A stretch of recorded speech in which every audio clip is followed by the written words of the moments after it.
Good evening. I'd like to call to order the City Council meeting for the City of Wheat Ridge, Colorado for Monday, February 10th, 2025.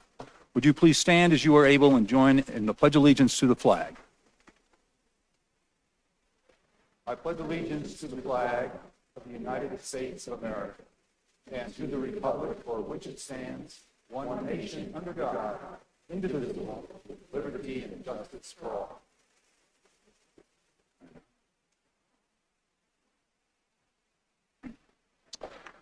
Thank you. Will the clerk please call the roll of the members? Jenny Snell, Present. Rachel Holteen, Present. Amanda Weaver, Here. Corey Stites, Here. Dan Larson, Present. Janice Hoppy, Present. Scott Ohm. Here. You have a quorum. Thank you. Leah Dozman, here. That's okay.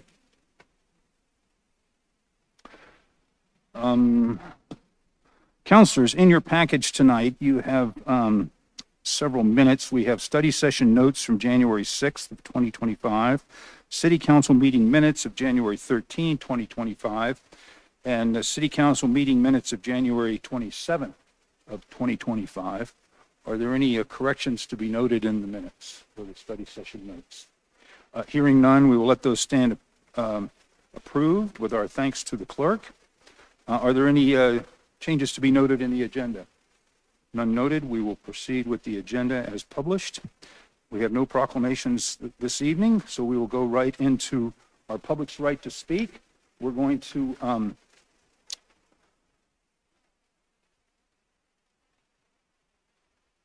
we have a special study session after the meeting, after the regular meeting tonight, so we will take any comment on the special study session items after we do our public's right to speak on the regular meeting items. This is an opportunity for the public to speak on any item that is not on the agenda tonight. You will be able to address the council for 3 minutes under public's right to speak, and I will call the speaker. When I call the speaker, would you please come to the podium and introduce us? Tell us whether you live or work in Wheat Ridge. And our first speaker tonight is Cody Hedges, and Kathleen Martell is on deck.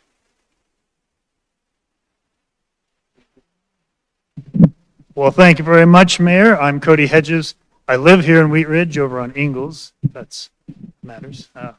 So I'm here to talk about pedestrian infrastructure. It's something I'm passionate about. Specifically, I want to talk about what our guidelines here are. We follow PROAG, at least that's my understanding. According to PROAG, accessibility measured at 4 feet as a minimum for sidewalks. And yet in our city, a vast majority of our sidewalks are under 3 feet, which is your ADA compliance. Now, history causes that. That's how life is. However, we did pass a measure in 2023, 2J, by 40 points, 70% to 30% approximately. $40.8 million of that is supposed to go towards repairing existing sidewalks. Now, when Republic Works repairs sidewalks, I don't expect them to replace those 2.5-foot wide sidewalks that we have with 2.5-foot sidewalks that are still not compliant by accessibility standards. And so I had to ask myself, when we're replacing these, what am I expecting? So when I started seeing very freshly repaired sidewalks around District 1, which is where I live, I asked, why are these sidewalks being replaced in this way? So I called the DOJ, who oversees ADA compliance. Sounds kind of extreme. It's just, that's the department that you call. And they said it sounded like alteration to them. Now, whenever a sidewalk is altered, you're required to bring it up to ADA compliance standards. So I asked Public Works why we weren't doing that. And their response was because they don't have to. Technically, they're not altering sidewalks, they're maintaining sidewalks. So the line between alteration and maintenance is a vague one. And so they are correct that they are maintaining sidewalks, not altering them. However, FHWA guidelines do state that the replacement of short segments of sidewalk to repair surface irregularities is maintenance in nature. However, communities and states should strive to meet ADA standards on these types of projects to the extent possible, even with small sidewalk replacements. And yet, Public Works still chooses not to improve existing sidewalks to meet accessibility standards.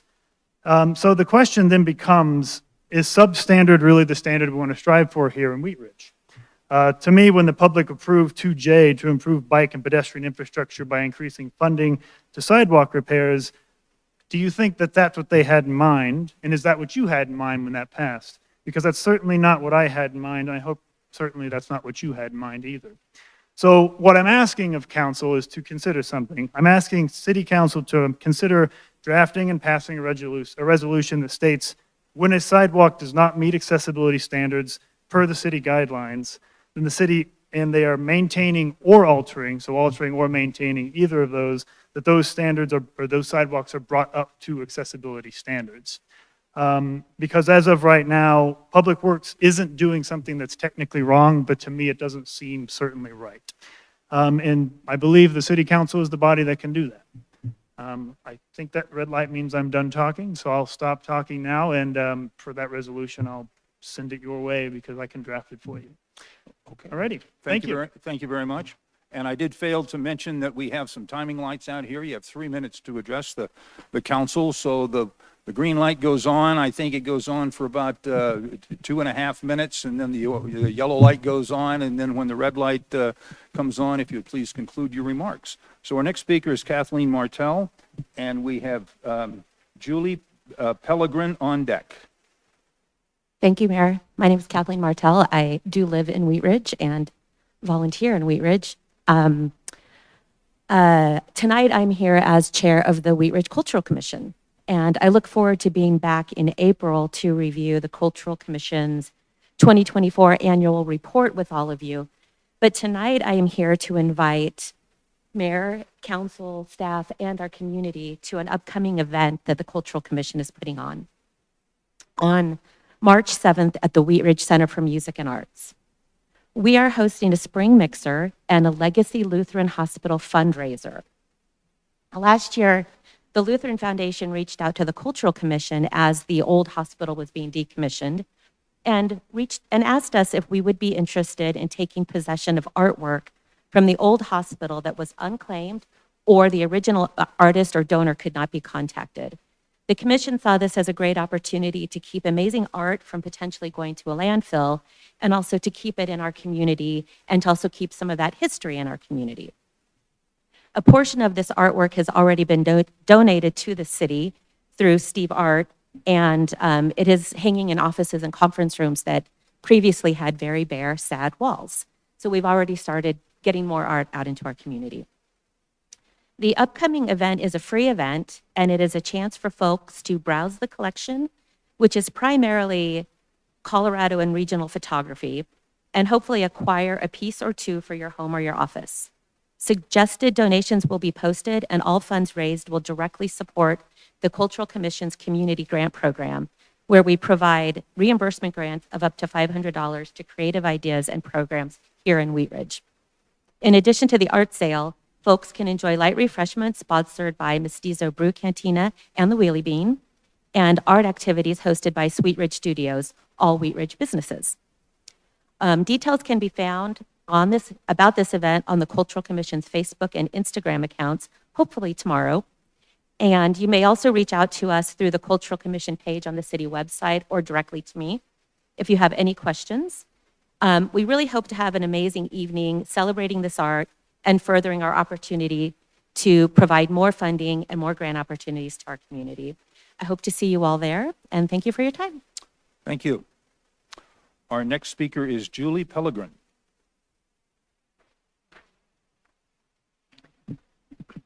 Good evening, Mr. Mayor and members of the City Council. Thank you for the opportunity to speak with you this evening. My name is Julie Pellegrin, and I am a resident of Wheat Ridge, specifically of the Cambridge Park community that's located at 38th and Miller Street. I'm a member of the Cambridge Park HOA board, but I'm really just representing myself this evening. I'm here tonight to express my concerns about the creation of a traffic circle at the intersection of 38th and Miller. It's currently included in the proposed 38th Avenue West corridor improvement plans. As I understand it, one of the reasons for the circle is to slow down the traffic on 38th. I've lived in Cambridge Park for about 2.5 years now, and I've never had any difficulty pulling out into traffic. It doesn't move that quickly, and there isn't that much traffic. And as you may know, Cambridge Park is a gated community, And there have been times when cars get backed up waiting for the gate to open. Last year, we actually had a problem with the gate and they were backed up out onto 38th and in the turn lane. So if there were a traffic circle at that intersection, a backup waiting for the gate to open could create some serious congestion and a potentially dangerous situation. In some, I think a traffic circle would be unnecessary and potentially create traffic congestion and driver confusion. I see you have the agenda item this evening to approve. You may wonder why is she talking about this tonight? I saw the agenda item about the increase in the budget for the final design costs and professional services for the 38th corridor project. I assume that means that the plans aren't finalized yet, and there will be opportunity to participate in the planning process during the coming year. I and many of my neighbors are already making plans to participate and voice our concerns as the process moves forward. So this evening, I don't really have a call to action for you, but I just wanted to go on record, let you know that we are talking about it and that we have concerns about it. And I look forward to engaging with the planning process and with you before you finally approve the 38th Avenue West Corridor Improvement Project. Thank you for your time and your service to Wheat Ridge. I'm happy to answer any questions you may have. No questions. Thank you very much. Thank you. We have one speaker joining us online tonight, and that would be Aaron Martin. Aaron, if you're able to hear us, would you please unmute yourself and introduce yourself, and then you'll have 3 minutes to address the council. I am. I'm here. Thank you, City Council and Mr. Mayor. I'm here on behalf of myself. I have lived in Wheat Ridge for about 2 years. I live and work in Wheat Ridge, and I'm here today, unfortunately, for an issue that's affecting me and some of my neighbors on 34th Avenue. There's a house that has between 8 and 14 vehicles parked in their driveway and along the street at all times. They fill the driveway and then kind of the overflow goes out onto the street. And it's because they're running a business out of their driveway, repairing cars and flipping or body work, mechanical engine work. I've seen it all out there. There are visibility issues on the street. They park in front of neighbors' houses who can't, their children are dropped off for daycare or come home from daycare and they don't have a place to park. I've contacted the non-emergency line of the police and I haven't heard back, and I don't know what to do because anyone living next to 8 to 14 cars, it's a problem. Running a body shop in your driveway is a problem. And I would like to figure out what I can do if there's a statute on the books of how many cars a property can have, a rental property. It is being rented, by the way. It isn't. The owner lives in Wheat Ridge, but is pretty unresponsive or doesn't understand the issue. So I have been trying to figure out a way to remedy the situation. I understand we need cars to get around, but I think a rental property should have less cars parked on it. So I come today to City Council. I wish I could be there in person, but to ask if there's something I can do, how I can remedy this, and if going through a police channel is the right way or if there's another way. And that's it. Thank you very much, Mr. Martin. Are you able to give us an address on that property? Yes, 7345 West 34th Avenue, 80033. Thank you very much. Thank you. That's all of the members I have signed up to speak on our council agenda, citizens' right to speak. We have no one signed up to speak on the special study session items, so we will now go to our first agenda item. This is the consent agenda. Councilor Larson, would you please introduce the consent agenda? Thank you, Mayor. And tonight's consent agenda there are 7 items on the agenda. The first one, item 1A, a motion to cancel the March 10th, 2025 City Council meeting. Item number 1B, a motion awarding a contract to KECI Civil Incorporated in the amount of $191,029 with a contingency amount of $19,103 for a total approved amount of $210,132 to construct the Wheat Ridge Recreation Center Bridge Settlement Repair Project. Consent item 1C, A resolution number 08-2025, a resolution approving an amendment to the agreement with Mile High Flood District regarding the Clear Creek Master Drainage Way Plan update. Item 1D, a motion to approve purchase and installation of various equipment from Holman Upfitting Truck Services in a total amount not to exceed $190,000. Consent agenda item 1E, resolution number 09-2025, a resolution authorizing the mayor to execute an agreement with Jefferson County Open Space to accept the Trails Partnership Program grant in the amount of $475,854 for concrete improvements and widening throughout segments of the Clear Creek Trail in Wheat Ridge. And consent agenda item 1F, resolution number 10-2025, a resolution amending the 2025 fiscal year general fund budget to reflect the approval of a supplemental budget appropriation in the amount of $10,000 for the purpose of accepting and utilizing grant funds from the Jefferson County Open Space Foundation's Nature's Next Stewards Program. Mayor, I move that we approve consent. One more. Sorry? I'll be right with you. This is our consent agenda. Mr. Larson, may I have a motion to approve the consent agenda? Thank you, Mayor. I move that we approve consent agenda items 1A through 1F. Second. We have a motion and a second by Counselor Hoppy. Would the clerk please poll the council? All ayes, no nays, motion carries. Thank you. We will go to agenda item number 2. Counselor Snell, would you please introduce this item? Thank you, Mayor. This is Council Bill 05-2025, an ordinance amending the Wheat Ridge Code of Laws concerning disposition of lost, abandoned, and unclaimed property. At issue, the Colorado State Treasurer's Office has advised the city of a state statute governing unclaimed property. The statute referenced as is the Colorado Revised Uniform Unclaimed Property Act, CRS 38-13-101. The act generally requires holders of unclaimed property, such as the city, to disperse unclaimed cash and cash instruments to the state treasurer. The city may exempt itself from the act, but only if it has adopted a local ordinance concerning the unclaimed property which conflicts with the act.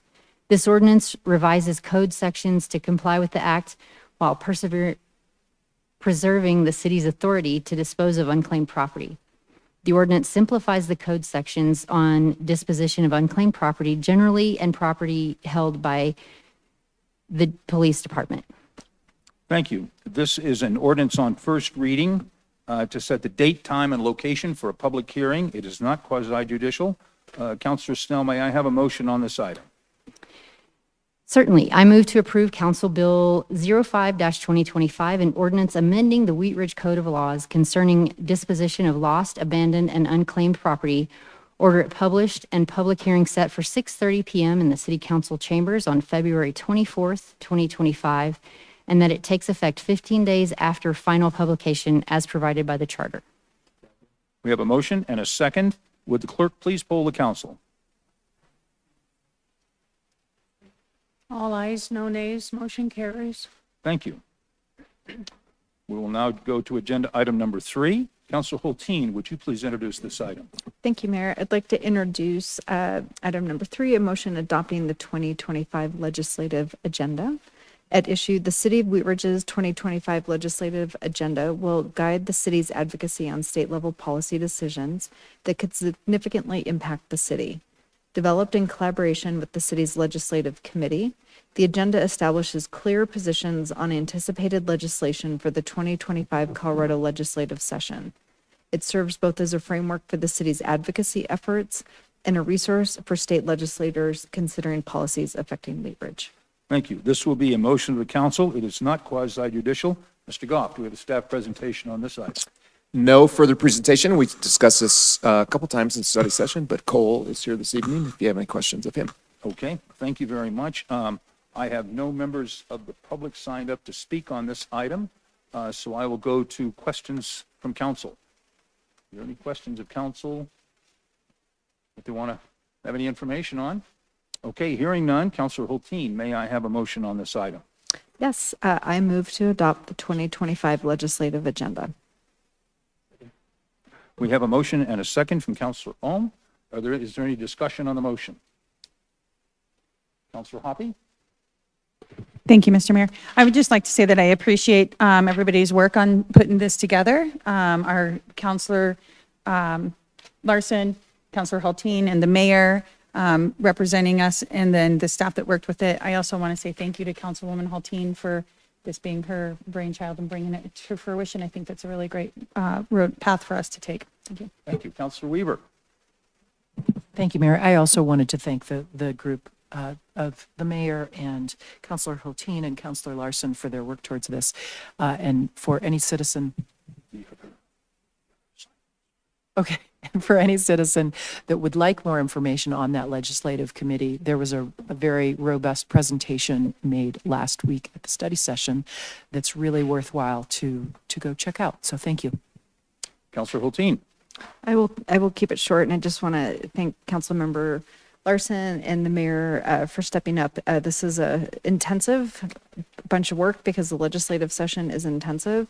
But there's a lot of decisions made under the dome that profoundly affect our city, both our ability to function as a staff and also on our citizens. So I'm really excited that this year we are stepping in to advocate for what's best for the city and really look forward to doing the work. And this work is actually year-round work because the legislative session ends the second week of May. There's a small breather, and then there's several committees that start meeting over the summer that shape the type of legislation that will be coming back next year. So this committee will step down its biweekly or by every other week meeting, and we'll be meeting monthly after that. But the session's only a couple months long, but this is year-round work, and I'm really excited to see how we can get under the dome and get better outcomes for our city. So thank you everyone for your work on this, and thank you Cody for Cole for making us look good and making it easy. Okay, thank you, Counselor. Counselor Larson? Thank you, Mayor. And just to kind of finish up our discussion, this being the evening while we are approving this very important responsibility of your city council. And the thing I want to emphasize are there looks like 7 or 8 items that we will sort of look through the lens of these items when we're considering legislation that is under the Capitol Dome. And very quickly, those are, the lens will kind of consider these issues. First off will be home rule, obviously, then community development, economic development, affordable housing, homelessness, public safety, infrastructure and transportation, sustainability, parks and recreation, and administrative services. That will be the way that these issues are considered, and we meet every 2 weeks, and we'll report back to council on a regular basis. Thank you. Thank you.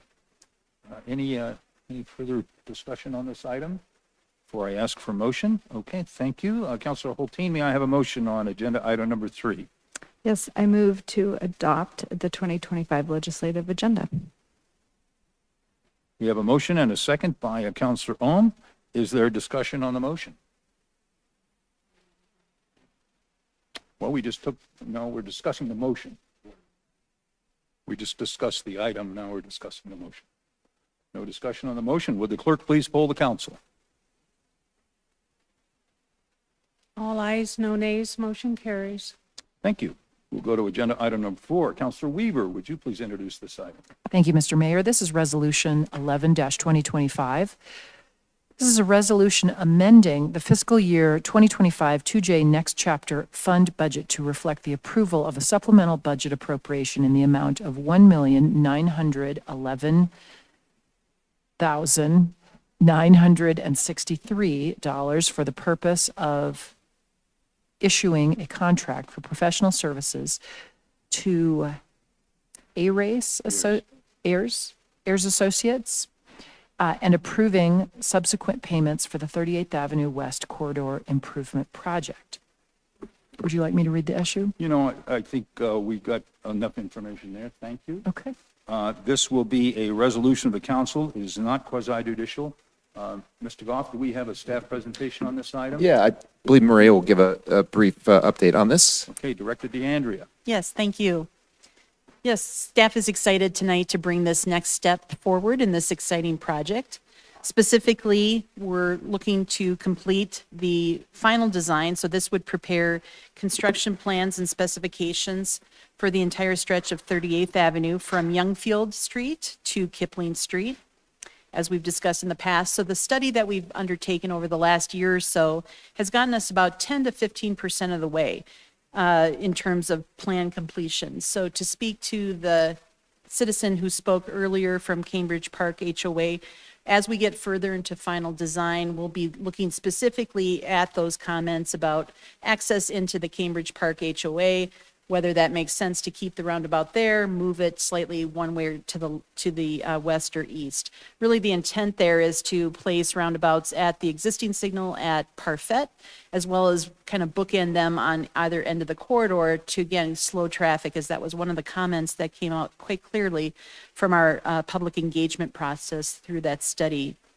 So this is the next step in that process, and this will design a one-lane road in each direction with sidewalks for the entire length, as well as on-street bike lanes, and then various lighting amenities, crosswalks, and the roundabouts, as I mentioned previously. So happy to answer any questions.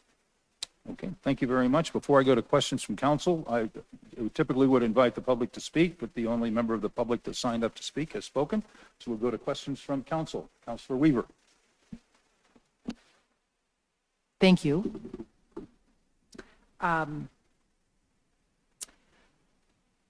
So while I realize we're talking about the budget, just to reflect the question that was asked earlier, I know that at one point we had another person come in and talk about the location of the possible roundabout on Miller, and there was a conversation about possibly moving it, and I just was curious. Thank you, Ms. Pellegrin, for coming in and mentioning it. Would you just speak to that? And certainly I realize that the plan is not finalized and to all of the things that were discussed, but just that is an issue that we have heard about, and just your thoughts on it. Thank you. Certainly, yes. Thank you, Councilmember Weaver. Yeah, so again, the intent of adding the roundabouts or traffic circles both at Parfait, we would remove the existing signal, and then one towards the western end of the corridor, and then another one at the eastern end, is really to slow traffic as you progress between Youngfield and Kipling. So the exact location at Miller is not necessarily specific. I think it was selected as just a potential location. So we will look as we get into final design. We're only about 15% of the way in, so this contract will complete the entire design. We'll look more specifically at that and respond to those comments from the neighbors about the access in and out of Cambridge Park. Great. And whether or not it makes sense, or if there will be traffic issues or not, and we'll respond directly to them and include them in those conversations. Great. Thank you. Thank you. Councilor Ohm. Thank you, Mayor. And this is for staff. So for I saw something, a line item that said design around existing trees. Are those existing trees cottonwoods and or Colorado blue spruce evergreen? And then the third question is, are those evergreens planted on the south side of the road? I don't know, Councilmember Ohm, if we've done an exact tree inventory of the types of trees. I will have to get back to you on that. I think our intent is to save as many of the trees as possible.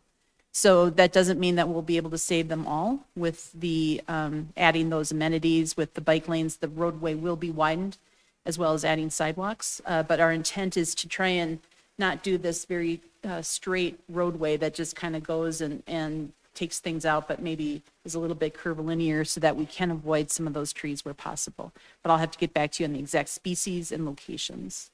Thank you. And then the last question I have is, has staff ever made calls in the past to add extra de-icers in areas where evergreens are shading sidewalks in the city and, in streets? I don't know if trees specifically, but certainly very tall buildings that are on the south side of the road will shade the roadway, and we continuously deal with icing situations. We're dealing with that right now up on 52nd Avenue, where we just constructed, but we have very tall townhomes that are shading 52nd Avenue. So what we do is we just, our plow drivers know those locations and tend to go back and add more de-icing agent where needed in those locations. Do we currently have a ban on planting evergreens on the south side of sidewalks and roads? Not that I'm aware of, Okay, but I have to check with our community development regulations. thank you. Thank you. Counselor Hoppy. Thank you, Mr. Mayor. Director DeAndre, can you just speak a little bit to what the public outreach is going to look like for the planning? We do a lot of these types of efforts, and so I just was hoping that you could tell the public what they can expect and when they can expect to be able to come and give comment. Certainly. Yes, so through the study process, we did 3 public meetings where we invited adjacent neighbors and property owners and businesses to attend that.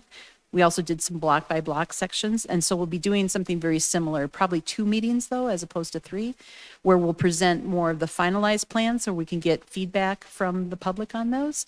And then 1 to probably lay out more of like the construction timeframes and how access would occur, where you put your garbage cans, that sort of thing, more logistics, that sort of as we move towards construction. Thank you. Thank you. Counselor Hulteen. Thank you, Mr. Mayor. I'm always excited to see this moving forward. When would we expect to see some of this come back to us here on the dais? Certainly. So we're right in the midst right now of finalizing the results of the study. We'll be bringing those back to you on March 3rd. So this contract's a little bit ahead of that, but we want to wrap up all of the public engagement, come to our final recommendations, and present those to City Council. We did present to you back in the spring of this year to kind of finalize the study results, but within the next few weeks here, we'll be back in front of you. And this design process will take about a year. Okay.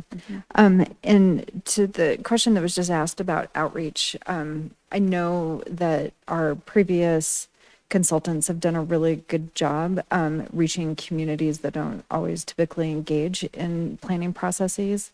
And are you working specifically with this contractor or this consultant to make sure that they are doing outreach into some of the harder to reach neighborhoods and where we don't typically see like high turnout, to make sure that the meetings are planned so they're accessible and easy for everyone on that corridor to participate? Yes, so the consultant themselves have their same public engagement staff that was used in the study phase, as well as our own Let's Talk staff is involved as well. So Ashley Holland has been a part of this process and will continue to be as we finalize the design. Great. And then I just want to give a second to Councillor Ohm's point about spruces and large evergreens on the south side of the street. I actually have it on my property. I've got 2 blue spruces that are on the north side of my house, but on the south side of the street. And the frontage in front of my street is iced usually for 2 to 3 days longer than anywhere else on my block. So I am the problem. My trees, my beloved trees are the problem. So it's an excellent point, Councillor Ohm. Next man coming. Counselor Larson. Thank you, Mayor. And this first question has to do with the funding for this. The money that we're looking to move into this project budget, is that additional funding, or, because I understand that roundabout project on 26th has been delayed, so will some of this sort of net out on the cost of this project? Yeah, it's I would say yes to the roundabout, but we know that that's coming in the next hopefully year or so. This is more of a timing issue. So in our 5 to 7 year time frame or plan that we had for the 2J funds, we did have this money budgeted and planned, just not in 2025. So the charter requires us to actually move the money from an hour year into the 2025 budget and allocate it such in this manner. So we were planning to start this process a little bit later and starting in 2026, but we want to take advantage of the work that's been done to date and working with Ayers and Associates who did the study themselves and capitalizing on their knowledge and start to move the final design forward sooner rather than in a year or so. Yeah, okay, appreciate that. And to follow up, the stakeholder engagements, their schedule looks like beginning this month and running through the middle of July. Does that sound about right in terms of stakeholder engagement?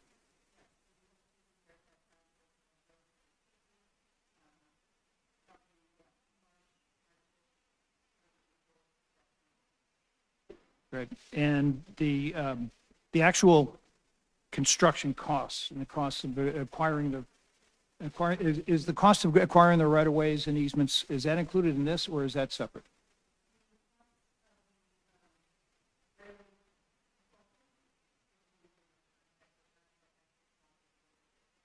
Okay. And then finally, this plan involves a series of report backs where the contractor will report back to the city at 30%, 60%, and 90% of their progress. But it does not look, it looks like we'll get an opinion on what the actual cost of construction will be starting sometime, I believe, in April. And then periodically after that, we will, it looks like we'll get a final, sort of more or less final, give or take a couple $100,000 by about October. Does that sound correct? Yes, so the deliverable at each of those stages, the 30, 60, and 90% is a set of plans. That's 30% complete, 60% complete, and then a cost estimate to go with that. So as they refine the design, their cost estimate gets more refined. Usually that starts with a larger contingency, which hopefully goes down as we get closer, and they're able to triangulate in on a much closer to a final cost. Yeah, so then at this point, we are not able to say that in 2026 we'll be spending X. Not at this time. Our current estimate is anywhere from 18 to 20 million for construction. And so we're hoping to lower that.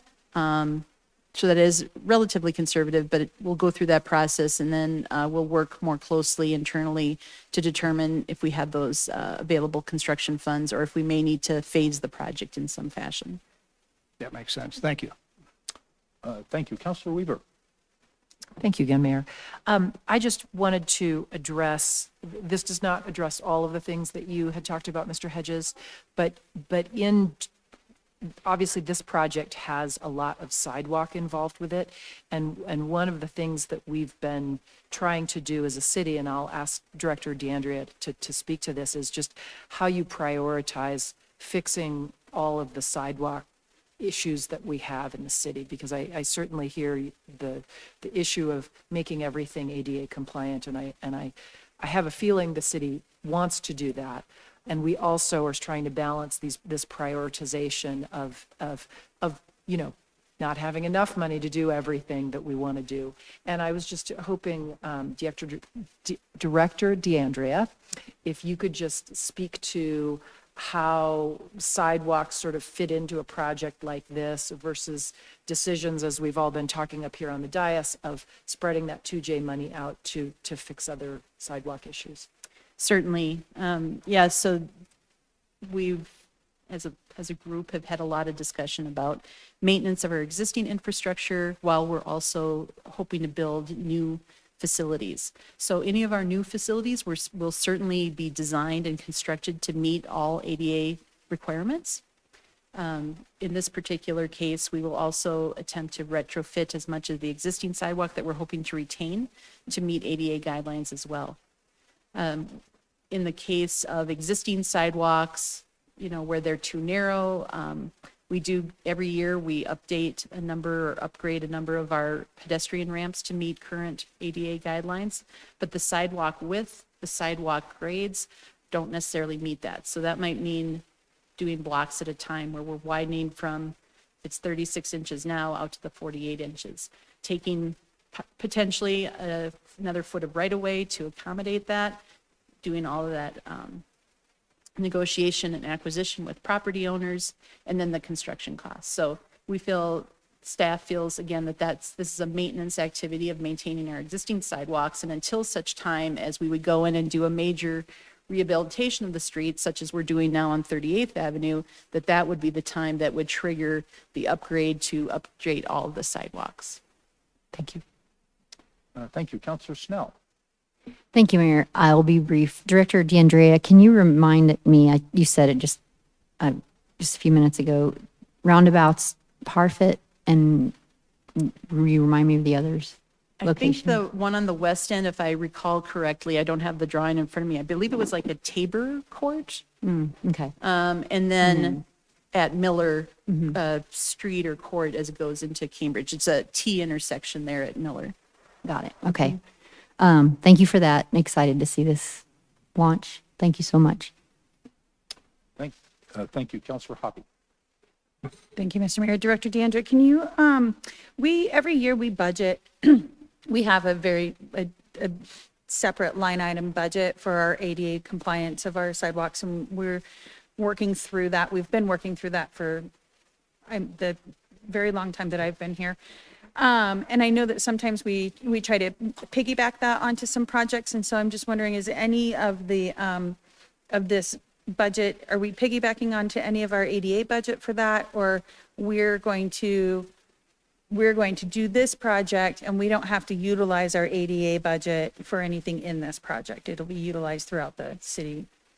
That's correct. So there's the separate funds, or they may still come from 2J, but we have separate our budgeted amounts for our annual ADA compliance, for our annual sidewalk repairs that are separate from the funds for this project. Correct. Counselor Dozeman. Thank you, Mr. Mayor, and thank you for this bombardment of questions for answering them.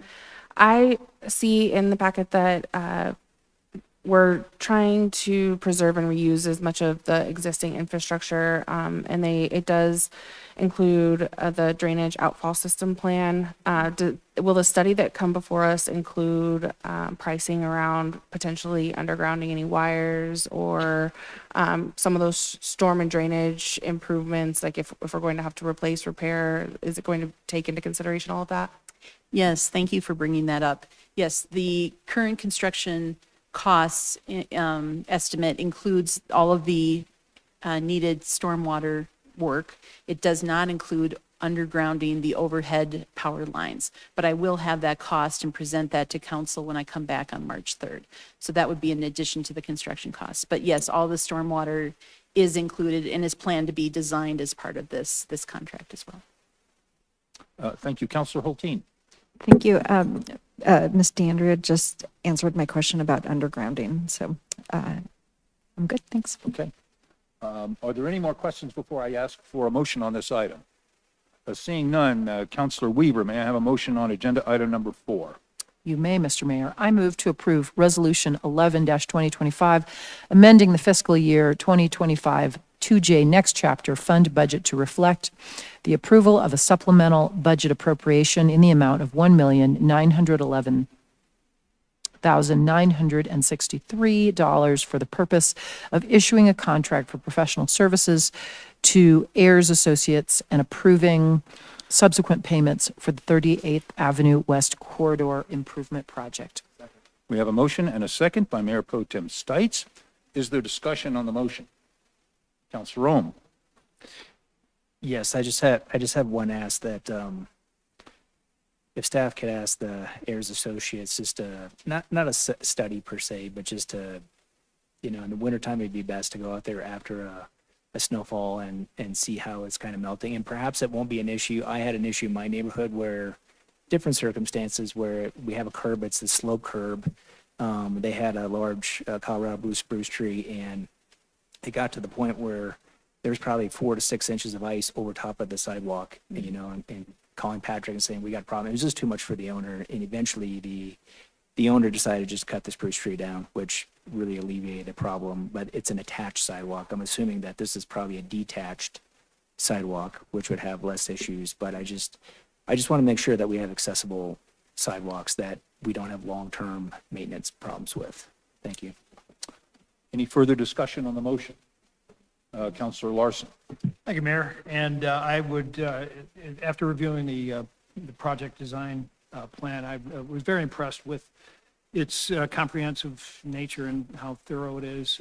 And I look forward to periodically having a look at the progress this has made, and then when we're all back here in January of next year to approve moving forward.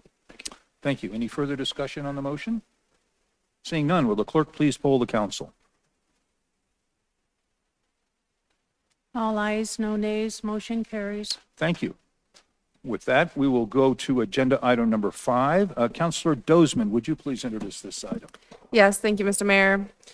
A motion approving a construction agreement with JOC Contracting LLC in the amount of $898,911.56 for Tabor Lake Trail improvements.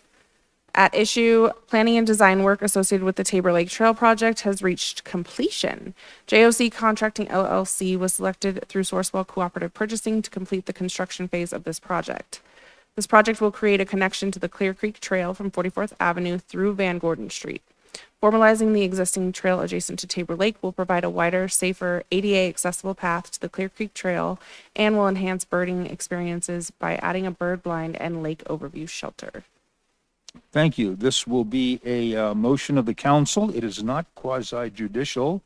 Mr. Goff, sounds like we might have a presentation on this item. We Yes. do? Yes, we do. Okay, Director O'Donnell. Good evening, Mayor and members of council. We're here this evening to approve the construction agreement with JOC Contracting LLC, but I wanted to provide you with just a project summary and an update because it's been a while since we've talked about this project with you all.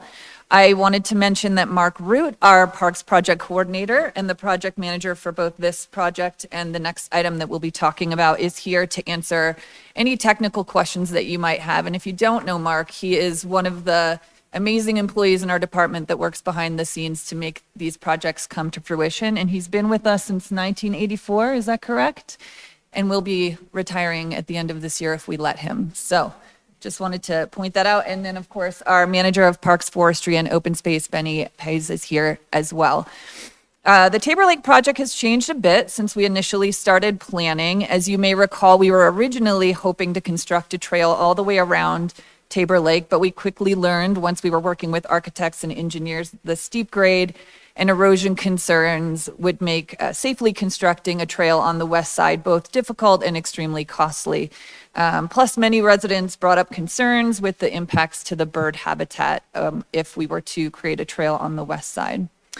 So to give you some information about this specific project, this trail is a 2,465-foot, 6-foot wide, stabilized crushed granite walking path with a connection to the Clear Creek Trail.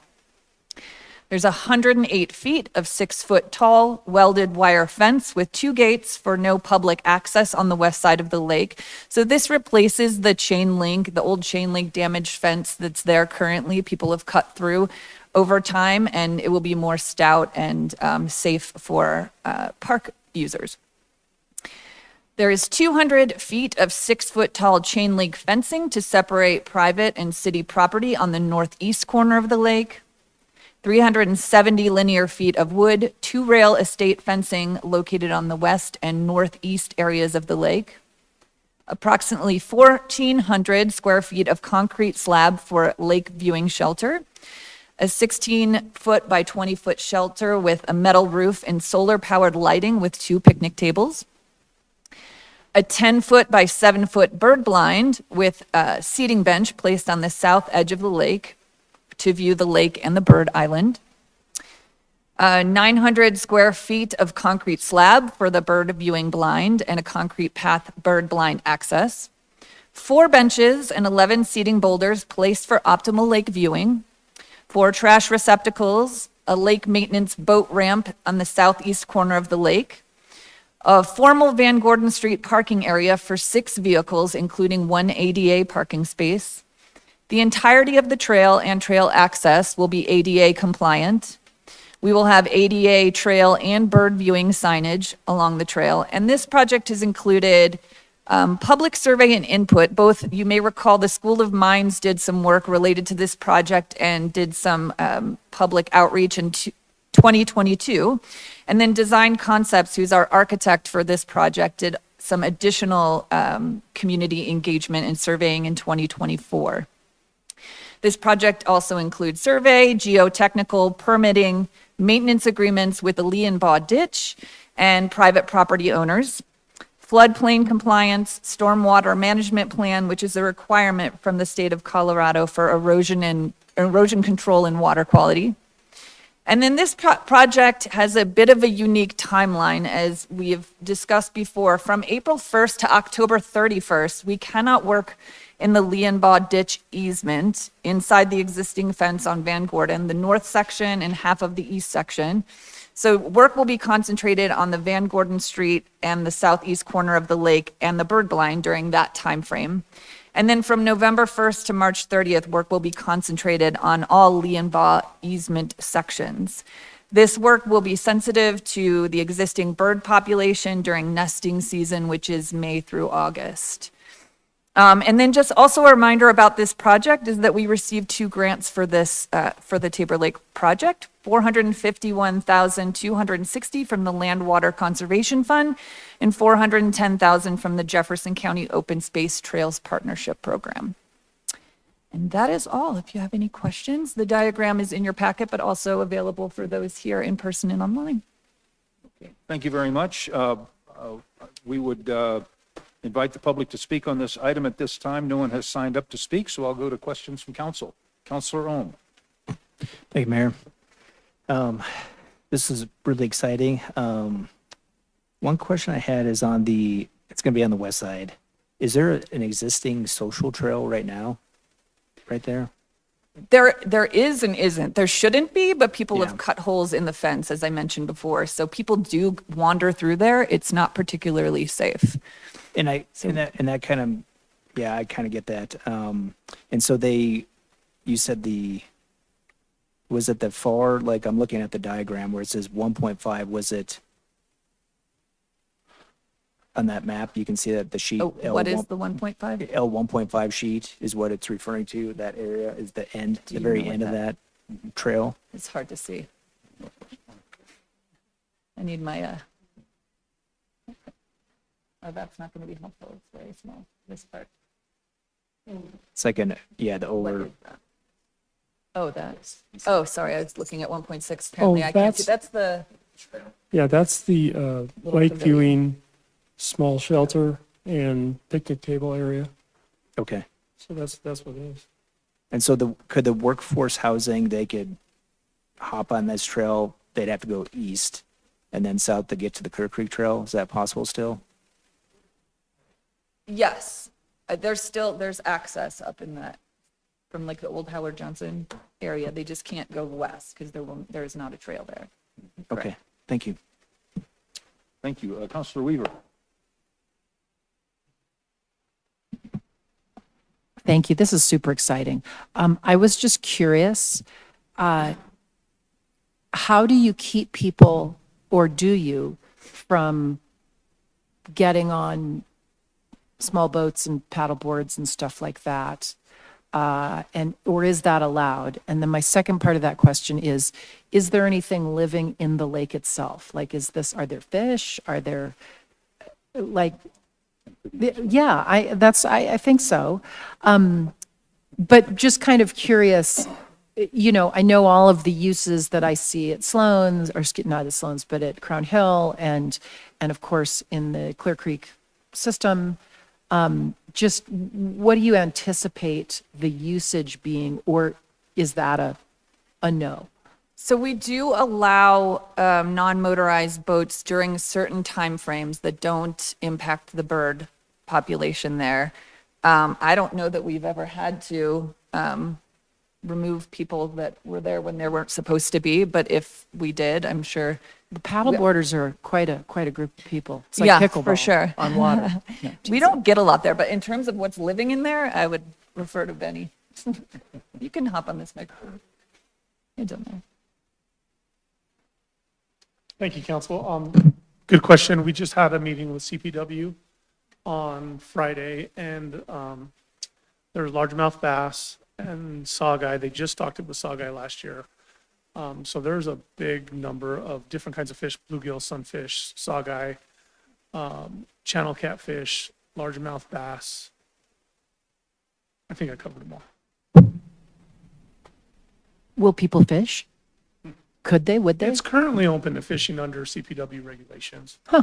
And the boating starts September 15th, I believe, and through the winter months. But if we do get paddle boarders there, because there are a lot of paddle boarders that like to utilize the lakes, we push them towards Prospect because that's open throughout the summer. Right, great, thank you. Maybe I'll start fishing. Okay. Counselor Larson. Thank you, Mayor. First, a fairly basic question. Who owns Tabor Lake? I believe we own, I don't know, actually. should When know I this, went on but the I don't county know. assessor's website, there's no description. And it, nothing to do with us. I don't officially know. Mark might be able to come with a little history on that. In the years here, we're pretty spotty on some information, but that was purchased from a Coors deal back in the early 80s. So that was originally Coors, Brannan, Sand and Gravel. Then it went to Coors, and then the city acquired it. We had survey done, and everything except for a very, very small 30 square feet is all on city property. And we got a maintenance agreement with that adjacent property owner to do the trail. Can you tell us whether the lake is spring fed or is the water source is surface water? I believe it's linked with Bass Lake through underground, just seepage. CPW kind of covered that on Friday, and there was no pinpoint on exactly how that's fed. I know the water quality is better in West and Bass, and they think that's because those are spring fed, and then it trickles down to Tabor. So Tabor's kind of at the end of the line. Mhm. Yeah, okay.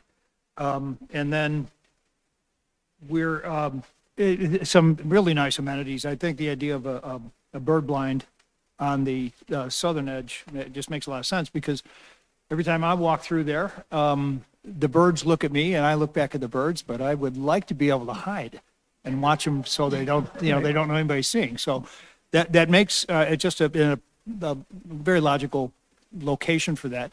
The question I have though is on the spec sheet, both the bird blind and the picnic shelter have solar lighting.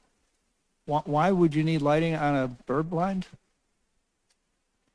It gets very dark in bird blinds. Same thing with the shelter, especially when the sun goes down. But yeah, there's no power there, so it has to be solar.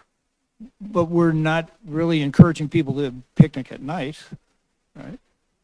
Yeah. I think even during the day, those shelters get really dark. So it's probably mainly for safety. An 'cause they're amenity. fairly enclosed. Yeah. Okay. It's an amenity that, yeah. Yeah, and we haven't gone through the details yet, but we're going to want a timer on that light just so we can shut off and stuff. And then, one last question. The sheet says that there has been contact and consultations with the landowners. Tell us a little bit about what you recall from your interactions with the people, especially the ones on Tabor. Do you want to answer that one, Mark? I believe it was just one landowner, right? The one homeowner that we have dealt with is the husband and wife that own the property that we're going to be on small square footage of, and they've been very applicable to us doing the work and work with us to get that maintenance agreement. And this idea that with the increased foot traffic near those houses on Tabor, there is a fence along this west side of Tabor Street that's planned, right? Yes. Yes. What kind of a fence? Chain link or? You're talking all the way along Tabor? Along Tabor to all the way up, yeah. That one's going to be the chain link. And then the estate's going to be on the south. There'll be a state fence on the west and the northeast corner, especially along the lake where the state fence will be used to kind of delineate between the edge of the slope and the trail. Yeah. Yeah, and I'm just looking on a map of that southwest corner and with that slope there and the fact you have buildings within a few feet of the property line. A bit of a concern, but I guess that's why there's that the trail doesn't come all the way down along the west side. Unfortunately, that bank is just too unstable Yeah. to put the trail. I mean, we would like that as well, but it's just too unstable. Right. And it's not like you could acquire a right of way because there's no right of way. Great, thank you. Yep. Thank you. Counselor Snell. Thank you, Mayor. Going back to the watercraft / CPW discussion, was there any concern about having a washing station? There are several lakes in our area, greater Denver area, that require your watercraft, whether it's paddleboard or canoe or whatever, to, rinse them off before getting in because of the invasive, I think they're mussels or. The zebra mussels, Yeah. yes. Yeah. And that's why we limit it to no power boats, because that's where a lot of the mussels would like to stay. But yeah, no, with the regulation of just hand powered, you don't need to have that You inspection. don't. Okay, got it. Just wanted to clarify. Thank you so much. This is really exciting. Thank you. Thank you. Counselor Hulteen.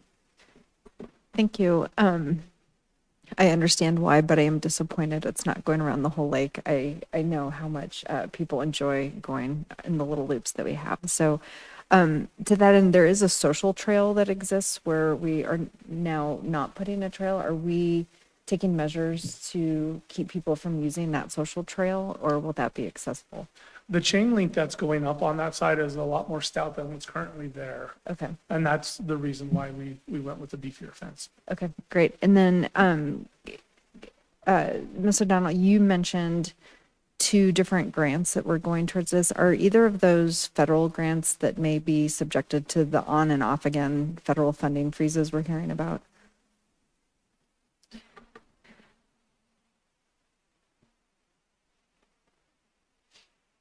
Perhaps the land water, definitely not Jefferson County Open Space, the Land Water Conservation Fund. I believe it's Colorado, passing through a federal, but I think it's Colorado. I'm honestly more concerned about some of our transportation grants for other projects than this one. Okay, great. Thank And you. USDA. Yeah, fingers crossed. Yeah. Okay. Thank you. Counselor Dozeman. Thank you, Mr. Mayor. So there's been a maintenance agreement that's been mentioned. Will that move with the property, or how would that work if somebody else were to move into that space? Would that agreement continue, or? That's a great question. We would have to loop in Mr. Dahl on that action, because it is just an agreement with the current homeowners. So I don't think that would necessarily carry over. It's something, there are a few different options that we could do. We could purchase the property, but they were happy to just create a maintenance agreement and keep it pretty simple. But if they were to move, we'd have to work with the new homeowner to come up with a different agreement. Thank you. Director O'Donnell, I had a question on Sourcewell, which is a cooperative purchasing agreement. Can you just speak for a couple of minutes on how that works? That is, and City Manager Goff might know better than I would, but it's through our procurement operations in the city. There's an opportunity to use Sourcewell, which is a cooperative agreement throughout the state, I believe, for a variety of different opportunities, whether it's construction or architecture services or anything like that, where we don't have to do a formal bid process, because all of these organizations have already gone through the state process. Is that a fair, pre-qualified? Thank you. That's very good, yep. Yeah, it allows us to piggyback on somebody else's professional bidding process. So we don't have to do one on our own. We do this quite often. Okay, so this is a competitive. It was a competitive process. We didn't have to do our own, though. We joined with another competitive process. And they organize a competitive bid process. Yep. And the selected contractor was successful. Exactly. on it. Thank you. Are there any further questions before I ask for a motion? Well, hearing none. Counselor Dozeman, may I have a motion on this item? I move to approve a construction agreement with JOC Contracting LLC in the amount of $898,911.56 for Tabor Lake Trail improvements. We have a motion and a second by Counselor Ohm. Is there discussion on the motion? Seeing none, will the clerk please poll the council? All ayes, no nays, motion carries. Thank you. With that, we will go to agenda item number 6. Please, Counselor Hoppy, may I have a introduction on this item?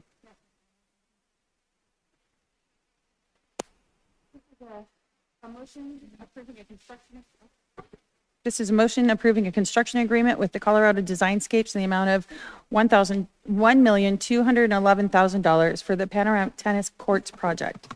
At issue, planning and design work associated with the Panoramic Tennis Courts project has reached completion.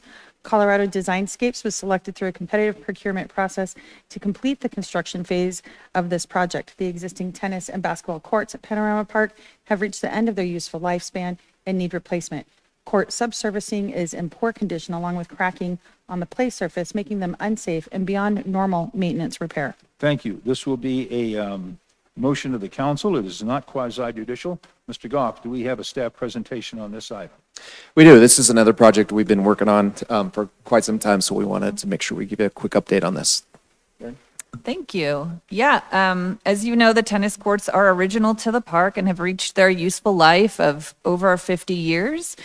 So this project includes 4 tennis courts and 1 basketball court, all post-tension concrete construction. The tennis courts and usage zone around the courts have been upsized and designed to meet USTA, which is the United States Tennis Association guidelines.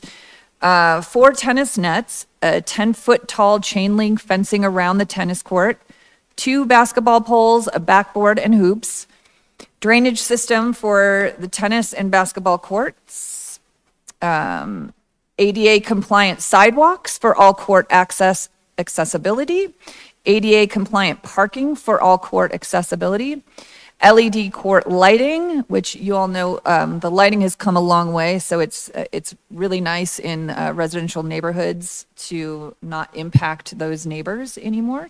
Both courts will be lighted. New lighting systems will include controls to have the system come on at dusk or early morning. Set run times will be determined by the city of Wheat Ridge. Push button control turns lights on for 60 minutes. Warning lights will flash 5 minutes before the lights shut off.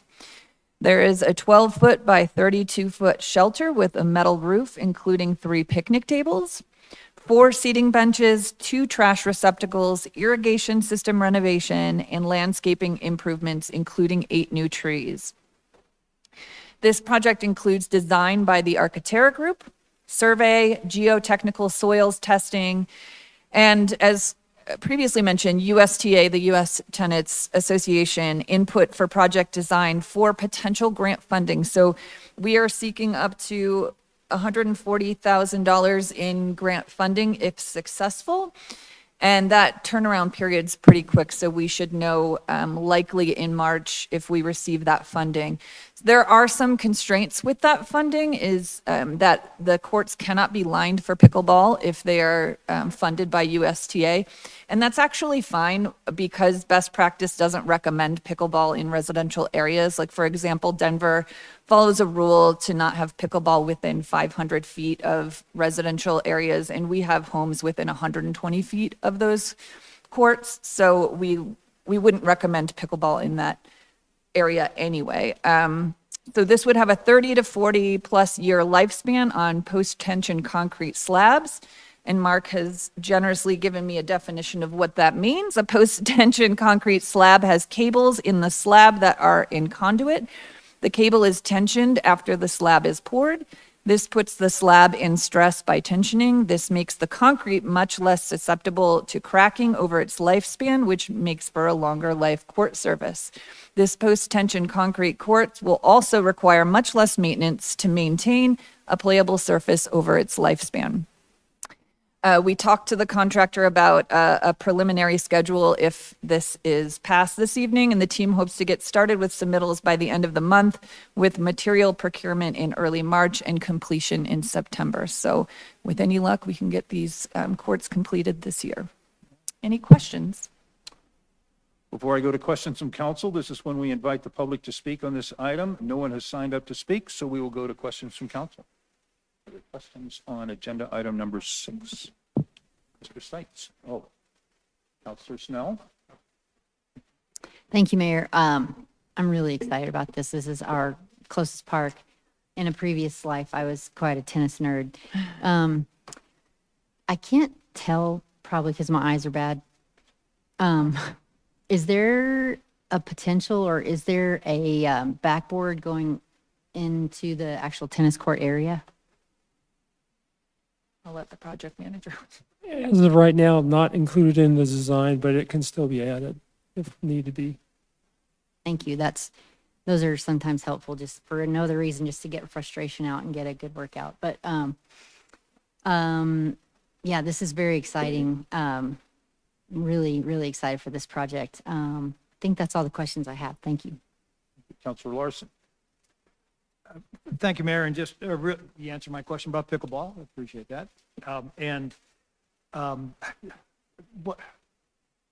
What will the surface of the court be? Will it just concrete, or will it be some sort of coating?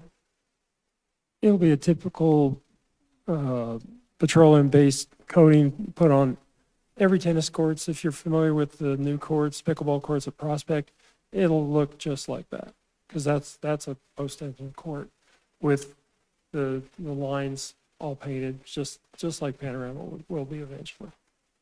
Thank you. Thank you, Councilor Rome. Thank you, Mayor. I got a couple questions. One is, it looks like on the south side that everything's draining from south to north. How do they address the drainage? I'm just talking, and I know, like, I've been out there on site when I first got elected. I got the tour, and you could tell, like, it appeared that the surface water was generally going from south to north, and that may have been causing some issues. And I can't read that on the bottom there. There's something down there. I can't tell if that's a landscape edger or something, or if that's a drain pipe or. The south is a drainage pan that'll catch water off the hill, Okay. force it away from the courts and pull it around the east side, and it'll drain into a small retaining area. The court is got slope to encourage drainage off the court, and that'll move water all the way to the north side. And eventual, when 35th is redone, it'll be able to enter into a storm drain. That's for a later project. And then my other question is I can't tell by this. I don't have it in my packet, but it looks like maybe the shelter's on the north side. Is that true? You said something about a shelter. Yeah, I don't have the exact measurement, but there's a 12 by 32 shelter with 3 picnic tables, one of those being ADA compliant on the north side. Yeah, and does that is there potential for that to have power? And when I mean power, like something that you could turn off, like, sometimes somebody wants to come there and they want to plug something in during the daytime, and that the city can flip the switch and say, yeah, you can plug in whatever, if it's a bouncy castle or something. But if we're starting something new, if that's something we could. It could be designed. It's not in the project now, but that's something Okay. that could definitely be added. Or at the very least, if there's just no way that's reasonable right now for the power, we could at least sleeve it or something. Yeah, for there's future. the power source is actually very close to the Okay. pavilion anyway, so it won't be a long run, but that could definitely be added. Okay, thank you. I had a question. Will the existing parking area for the courts be changed in any way, renovated or enlarged or moved or? The parking on 35th will stay as is. The parking off of Depew will be altered to meet ADA compliance, and there'll be 1 to 2 ADA parking spots on the east side off of Depew. It'll still accommodate the same amount of cars, but it'll be compliant. Okay. Which it is not now. Thank you. Sure. Are there any other questions, Councilor Hulteen? Thank you, Mayor. Your question, do we have any bike parking that is near the tennis courts? not included, but it could be. Yeah, I think that would be a great idea.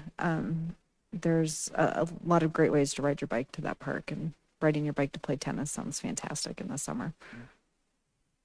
There's a couple of places where we could definitely add bike racks. That'd be great. Thank you. Thank you. Any further questions before I ask for a motion on this item? Okay. Seeing none, Counselor Hoppy, may I have a motion on agenda item number 6? Thank you, Mr. Mayor. I move to approve a construction agreement with Colorado Designscapes in the amount of $1,211,000 for the Panorama Tennis Courts project.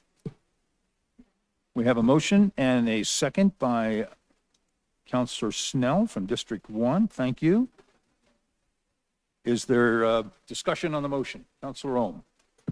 Yeah, I just want to big thank you to the city. When I first got a tour and I looked at in the current condition, it looks pretty bad. It's, this is going to be really great for the community. Something else we can add to our city. So really looking forward to it. It's got a basketball court, so really appreciate staff's effort and the consultants on getting this done. So can't wait for the ribbon cutting. Thank you. Thank you. Counselor Hoppy. Thank you, Mr. Mayor. Thank you for getting this done. My husband enjoys playing tennis there, but I would also kind of put a little a vote in also for like a backboard. I have some lacrosse players in my family, and it's really hard to find a flat wall where you can go and play wall ball and practice your lacrosse. So that's one of the places that they used to go to. Any further discussion on the motion?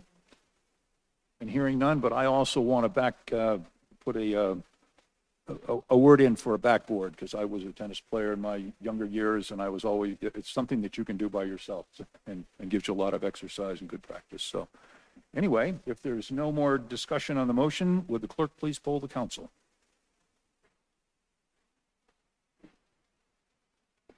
All ayes, no nays, motion carries. Thank you. That concludes our agenda items. We will now go to city managers matters. Mr. Goff. Thank you, Mayor. We have a special study session this evening, so I will hold any comments to a future meeting. Okay, we're not doing those now. I have no comments this Oh, evening. you have no Yep. comments. Okay, thank you. City attorneys matters, and I understand Mr. Dahl is joining us online. Mr. Dahl, are you here? I am here and I don't have anything to add. I'm interested in obviously attending also the study session. Well, so I'll stand by. Thank you. Thank you very much. We appreciate you being here. Here is sort of a figurative term in these, Yes, these it is. days. All right, we will go to elected officials matters, and let's start with Councilor Snell. Thank you, Mr. Mayor. I just have one thing to share with everyone. This Friday, which is Valentine's Day, an option for you if you are looking for something that's different. Wheat Ridge's own Sweet Ridge Studios is offering a Valentine's date night craft evening.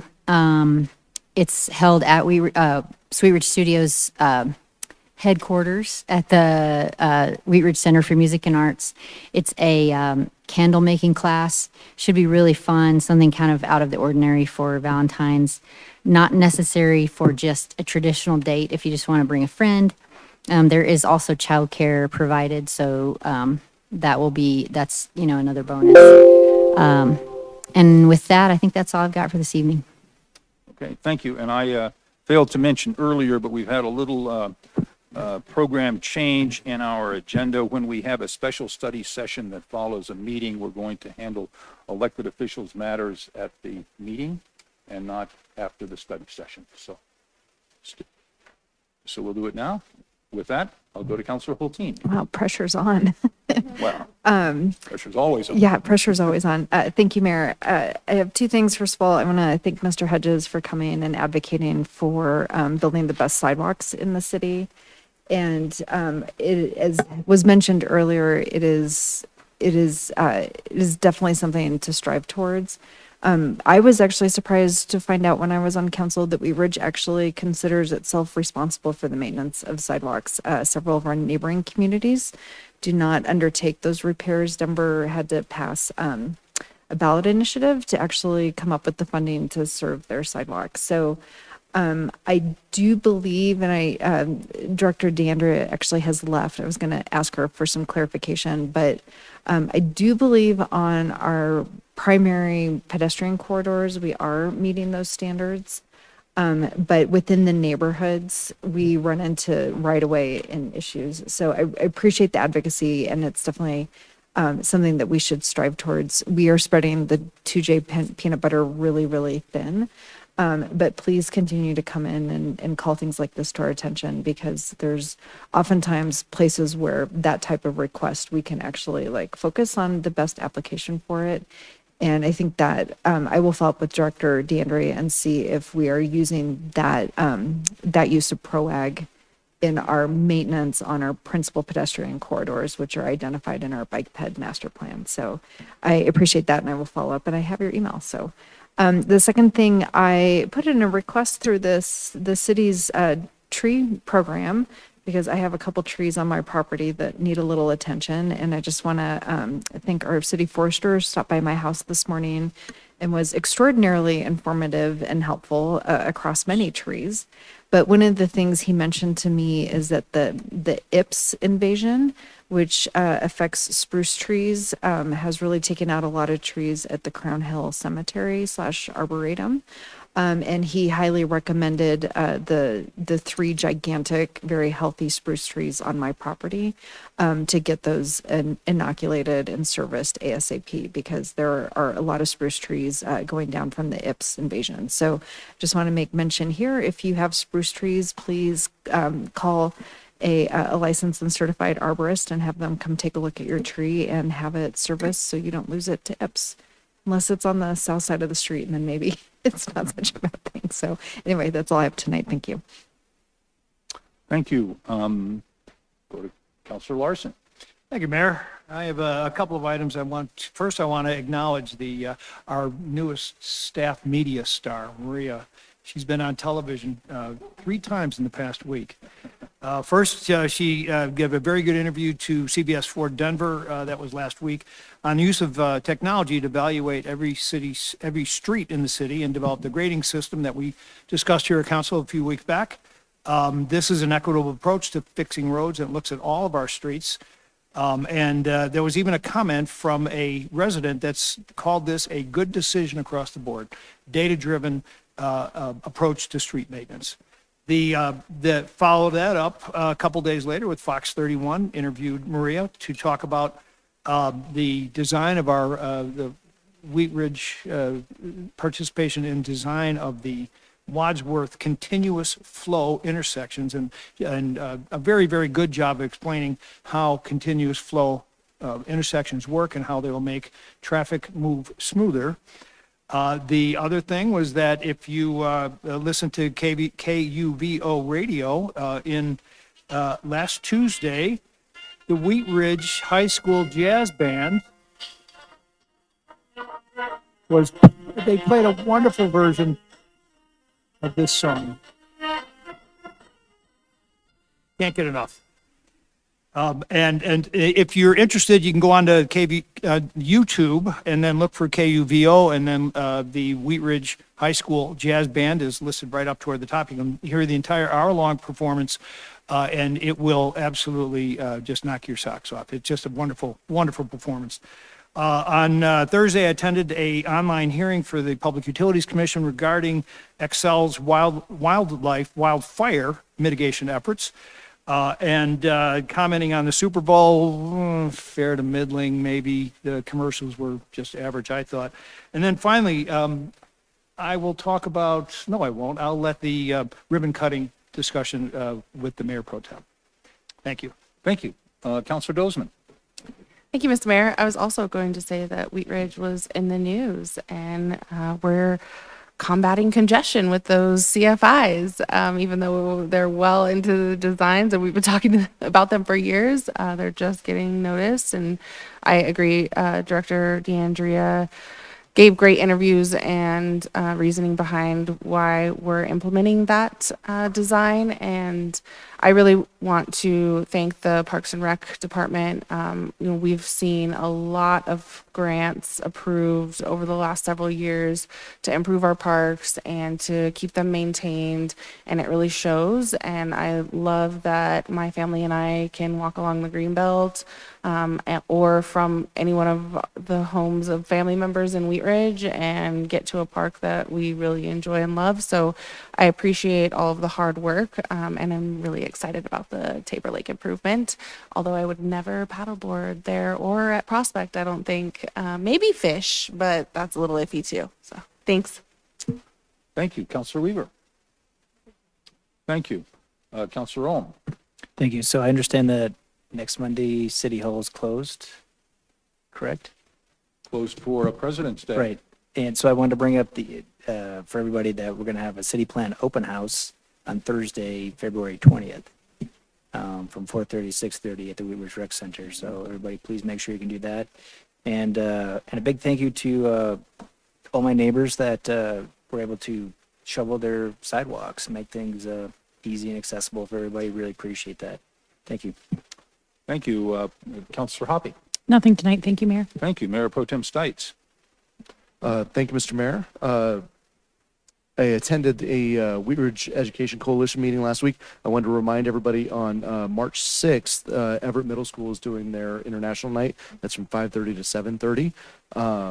I wanted to commend both Amanda Harrison and Alex because I too keep seeing Wheat Ridge and the Makerspace and everything on TV constantly. So great job to our communications team. They're doing a phenomenal job. As Councilor Dozeman just reminded me, the rec center is turning 25, and I saw that in the Wheat Ridge Living magazine, and some great pictures of the Parks and Rec staff. So great job on that.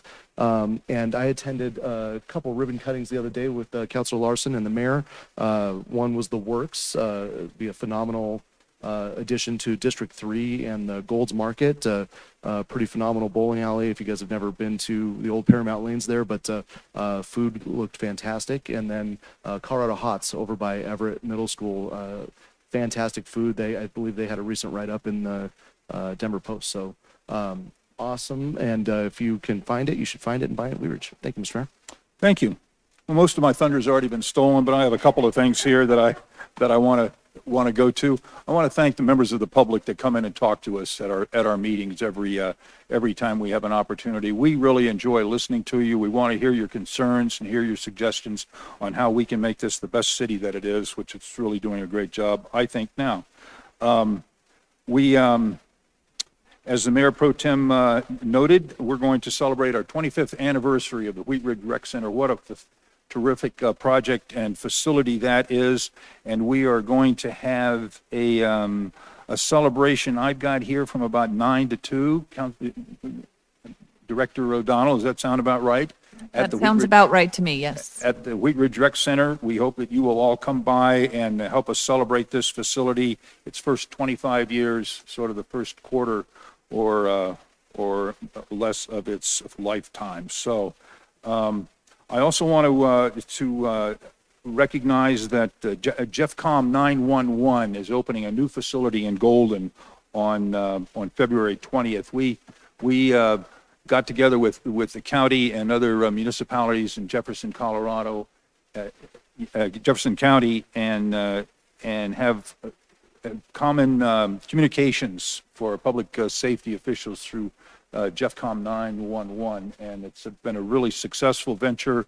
We've got a great new facility. We're really excited about that. The Mayor Pro Tem stole my thunder on our ribbon cuttings, but those are really great places to visit. The Works at 26th and Kipling and Colorado Hots, both great places. We want to welcome those entrepreneurs into our community. We will not be here next week because it is President's Day. So we will see you the following week for, I suppose, another meeting, Regular meeting? regular Yes. meeting of the Minds. City Council. So if there's no more, we're going to to adjourn this meeting in a minute here and go into a special study session. If there any other more business to come before us tonight, then we will stand adjourned. We will take just a couple of minutes break, and then we'll go into our study session. Thank you.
You ready? Yes. Okay. I'd like to call to order the special study session for the City Council for the City of Wheat Ridge, Colorado for February 10th, 2025. We have one study session, one item on our study session, which is the Legacy Metropolitan District Number 1 through 12 Service Plan. We have already invited the public to speak on this study session item. There has been no speakers on this, so Mr. Goff, I will turn the mic to you. Thank you, Mayor. I will quickly introduce this and introduce our guest here. But as we prepare for the redevelopment of the Lutheran Legacy Campus, you can probably imagine that there's going to be quite a bit of infrastructure improvements that are going to be required. Actually, they've estimated at this point about $100 million of infrastructure improvements that are going to be required to make this development happen. The current owner of the property, Intermountain Health, is still the owner. They are applying to the city. They've submitted a draft service plan for the creation of a metropolitan district. Metropolitan district is basically a financing. One of the primary parts of a metro district is to provide financing for public improvements and for the ownership and maintenance of those long term. Creation of metropolitan districts are directed through state statute, so there's certain rules that must be followed. One of the big ones is the submission of a service plan to the city for approval. And that's why we are here this evening. Megan Murphy is here with White Bear. I won't say the full name of your law firm. You may have seen Megan before. Megan works for a law firm that has provided assistance for several metro districts in Wheat Ridge. So I will just leave it at that and turn it over to Megan. She has a presentation. Mr. Dahl is also online to help with the discussion and answer any questions. Megan. Thank you. Good evening, Mayor, Council folks. I will keep it brief, so let me know if I'm going too fast. I'm here on behalf of my client, Intermountain Health, the property owner of the Legacy Lutheran Campus, and a service plan. We're hoping to have a public hearing on February 24th, so this is our opportunity to hear from you, answer questions, make edits as necessary. And as Mr. Goff said, White Bear Ankley, Tanaka and Waldron also serves as general counsel to Hance Ranch Metropolitan District, and we call it Ward Todd, but you might know it as the Ridge at Ward Station, 2 other metropolitan districts within the city of Wheat Ridge. So here's some items we're going to be talking about today. This presentation is based on discussions with Mr. Goff, Mr. Dahl, and things they thought you might be interested in, but if we've missed the mark, please let me know so we can make edits before the public hearing. Okay, by way of background, the Lutheran Legacy Campus is what we're calling the project. The name of the proposed districts is Legacy Metropolitan Districts 1 through 12. The service plan doesn't include approvals of anything else, so this isn't about zoning, this isn't about density, it's just about the service plan. This is a proposed boundary map of the area. So the initial idea, since we're so early in development, is to have what I'll call 6 larger districts. I hope you can see those numbers perhaps in your packet or on the map. And then there's 12 small director's parcels right above the word Dudley Street. There's a little white box. Those are districts that are sitting on the shelf, so to speak, so that as development changes over time, we have flexibility to increase or decrease the boundaries to match that. You'll notice the lines between District 3 and 4 are a really good guess about where the ditch is, but that might change. So there might be multiple multifamily users within the boundaries of District 3 such that we want to further subdivide that. And as a reminder, the reason we want to subdivide districts is because everybody in the same district has to pay the same tax rate. Sometimes that doesn't work for multifamily compared to single family for sale product. Sorry, are you guys seeing this? Yes, I'm seeing it. Thank you. Oh, sorry.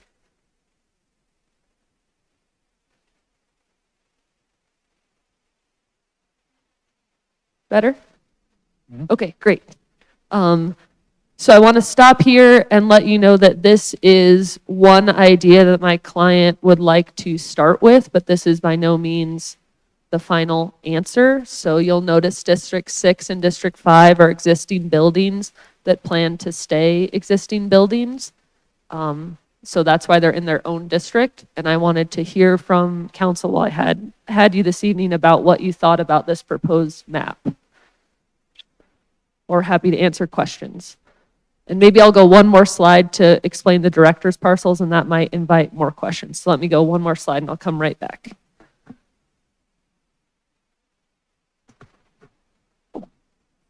I hope. Freeze. Oh, sorry.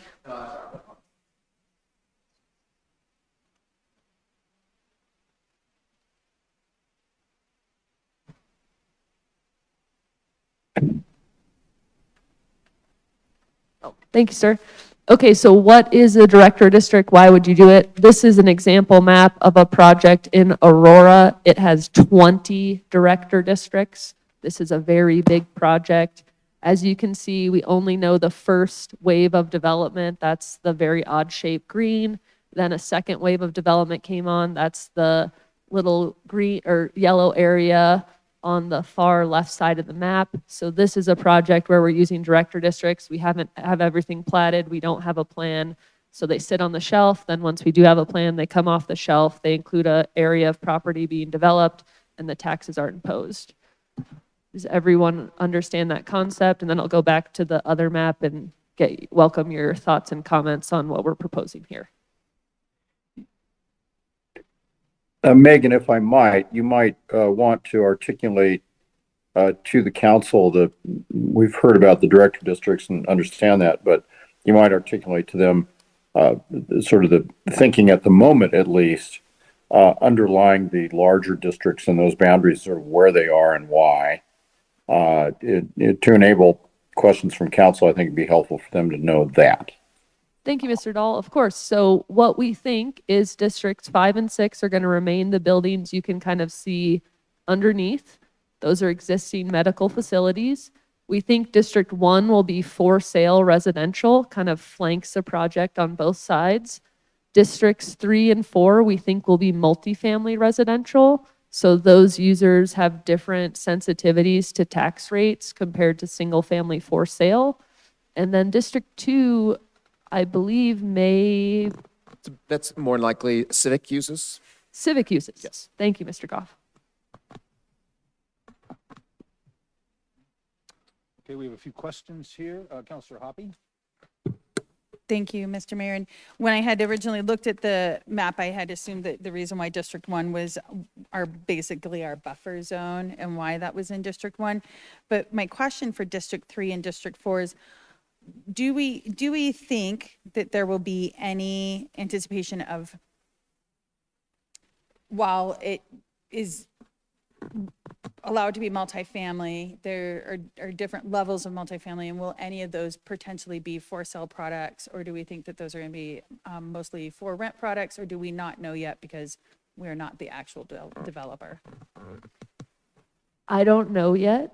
My client Intermountain Health doesn't know yet. And that's the reason for the extra districts, so to speak, is that if, let's say, half of District 3 would be for sale and half would be for rent, those two different developers might have different sensitivities to mill levies. So we'd like the flexibility to split them up. Now, if that doesn't happen and all of District 3 is one developer that doesn't have those sensitivities, then it can all remain in District 3 as shown in this proposed map. And I have just two other quick questions. Of the director parcels, the 6 of them, 7 through 12,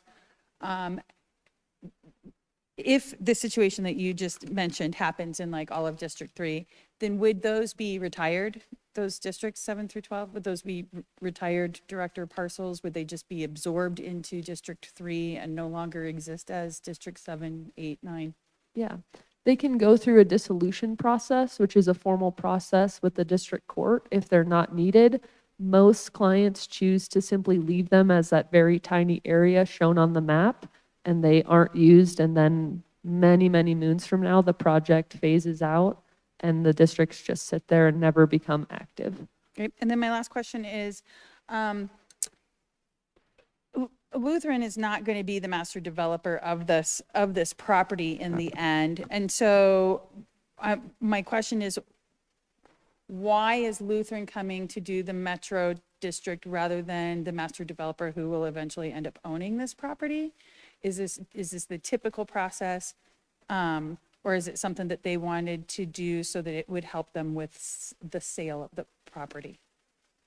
To the extent I can answer that question, given client confidentiality, this is an added entitlement on the property that my client has asked us to seek from City Council at this stage in development. Right, and then you guys would continue to be the management company regardless of where ownership ends up on this property then? Oh, we always hope so, but we understand clients have a choice at services and that can change at any time. So I've been with Hance Ranch since its inception, but they could of course change legal counsel at any time. Same with Ward. That happens and that's life. Great, thank you. Councilor Weaver. Thank you. Could you, first of all, I just want to go back to one of the issues from last week, that none of these districts include any current homes outside of this district, correct? Like there is no metro district that's going to cross over into other people. Mr. Goff, could you just speak to that? Yes, that is As far as the correct. letter that went out and. Yeah, there was a little bit confusion, unfortunately. As I mentioned earlier, state statute does require that the most adjacent neighborhoods are notified of a service plan. And I think there was about 80 residential properties notified. But we asked Megan and her firm to send out a follow-up letter to those same properties to explain that they don't need to do anything. They don't have to opt out or opt in. Their property will not be part of the district. Their property will not be taxed. It's just notification that's required by state statute. Okay, so just to clarify, we are not talking about any existing homes that are in Wheat Ridge right now that will be part of these districts. This is all stuff Correct. that will be encumbered in future This will only impact future property owners within this district boundary. Thank you. My other question was, could you repeat to me, so I'm understanding that like the city plan and things that we've been discussing, District 1 is single family-ish, lower density. What is 5 and 6? 5 and 6 are existing medical buildings that plan to stay those medical buildings. So we do not know at this time how much they'll participate in the underlying infrastructure. They'll certainly have some participation, right? Because the boulevard that goes through the project will touch, they'll benefit from adjacent right-of-way landscaping, but it's unknown their exact participation. So they've been put aside so that there's flexibility to make that determination at a later date. Understood. Thank you. That's all the questions I have. Councilor Larson. Thank you, Mayor. And my question has to do with the discussion that, and I understand their estimates, but there is the number that was included in this the document puts the mill levy at 67 for the special district. And then when you look up what the county sister has mill levies for the existing property, and that's 87.6 mill for the existing property, do they combine or are they somehow factored down or net down or something? Yeah, if I may go further in the presentation, it talks about that. Would that be all right with you? Fine, yes, thank you. I had one more question before you start. Councilor Dozeman. I'm Thank sorry. you. It's okay, because I just wanted to expand on Councilmember Hoppy's question, because she asked it to Lutheran, but for staff, like, is this a general sequence of events in a project of this nature, where it's the property owner, like the former property owner and not would-be developer that comes in? Yeah, I've only experienced probably 4 creations of metro districts, and they've all been a little bit different. They're always in somewhat of a rush because, again, they want to get these established before development starts, because it does provide a revenue source. And I'm not sure if I've experienced one where the current property owner who's selling is the applicant, but as Megan mentioned, this does provide another entitlement clearance for the future property owner, so it does provide more value to the property. So it's not, it's happened before, but Wheat Ridge only has about 4 metro districts at this time, so I don't know if it's ever happened in Wheat Ridge this way. Okay, and so a follow-up question for that, would that mean that each of these parcels could be, or districts could be sold to separate developers, or is the intention to have it be developed all by one property? That's kind of 2 separate tracks. The metro district is formation of districts. This map that was up here that you see, it does mirror somewhat the conceptual plan that's being presented to the city for how it will potentially develop. The potential new owner is the master developer, horizontal developer, so they will prepare the land for development and they will sell off individual parcels to future developers. Okay, so is this just another way to incentivize? Yes. Okay, infrastructure improvements. Yes. Okay, Ms. Murphy, continue on your presentation. Okay, thank you for asking that question about the mill levy. So the current mill levy on the property is 87.691 mills. I just guesstimated a home value of $600,000. That's, just a value. So that property would pay right now $3,500 in property taxes. Assuming the metro districts are approved, the additional 67 mills would generate approximately additional $2,700 in property taxes, bringing the total mill rate to approximately 150 mills.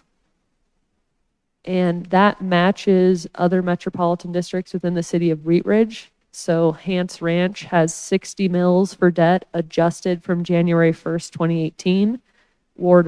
Ridge at Ward Station, Ward Todd also has 60 mills adjusted from 2018. After discussion with Mr. Dahl, your legal counsel, he asked us to take the 60 mills adjusted from 2018 and bring it forward. So that's why you see 67 mills adjusted from January 1st, 2025. When I'm referring to that adjustment language, that's changes in the residential assessment ratio that happen over time. So as you may remember, we used to be something like 12%. Over the last 20 years, we've gone down to 6.7%. So as the residential assessment ratio drops, the district's mill levies go up to remain revenue neutral. So this makes this project market competitive with other metropolitan districts in the city of Wheat Ridge. Just to give you a little broader context, the town of Parker starts at 75 mills. So I wouldn't say you're out of step with places.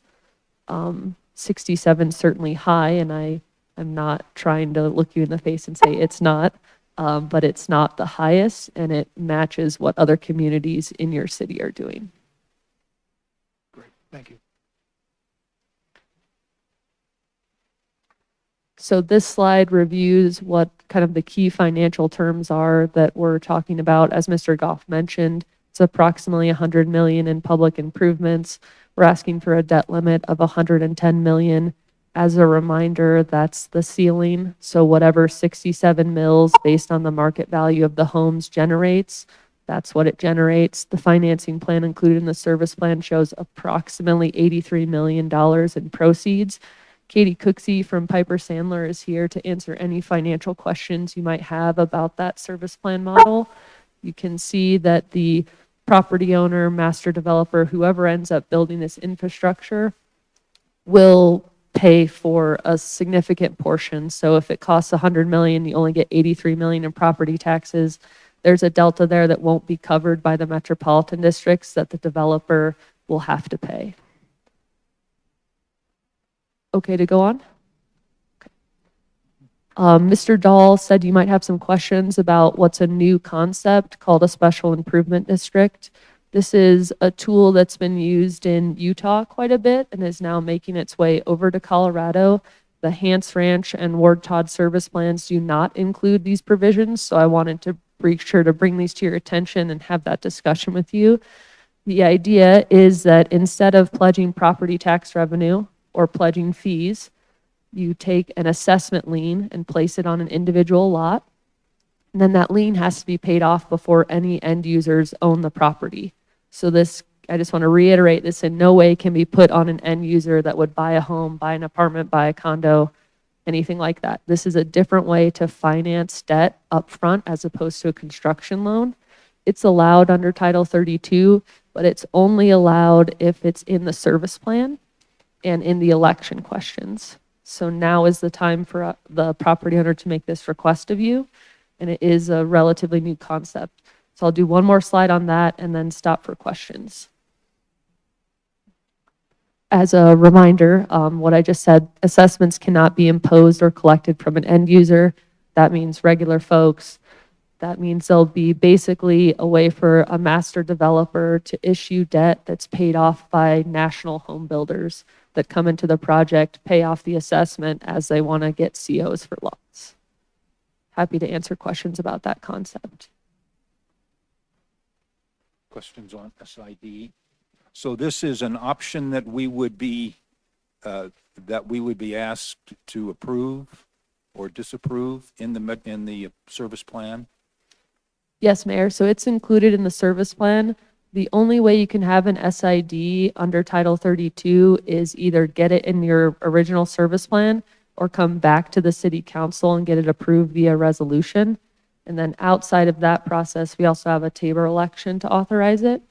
So instead of coming back to you to ask for this, it's included in the service plan.